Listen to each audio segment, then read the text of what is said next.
Kilob na ning mahigit na 2 dekada, miyabay-yabay na rin miyayaliwang micro, small and medium entrepreneur o MSME kay ni Region 3 king iligha ng Central Luzon Trade Fair. Metong yakanuini ka ring programa na ning Department of Trade and Industry bang aso panday mga lating negosyante ay pasaliring karelang produkto. To bring them to the mainstream market, to give them the avenue to gain institutional buyers, regular buyers, which will generate sales and income from them.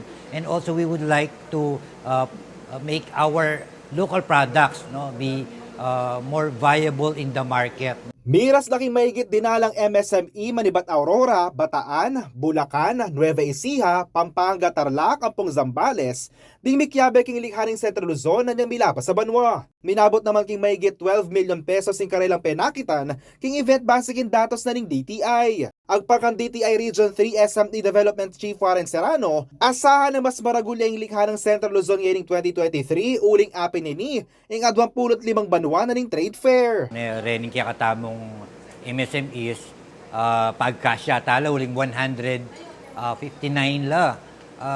Aluwa mo ito, rening ngeni, mig-develop nung masalese, ren karelang products na kayang kilub na ning ana mabanuang OTOP, 1 Town 1 Product, Next Gen Program, apasanting tanala niya retang karelang produkto. At ino man kanong miyayaliwang produkto pag maragul ding MSME, maribat ka rin miyayaliwang probinsya. Siyempre, Aurora, Galing, Bataan,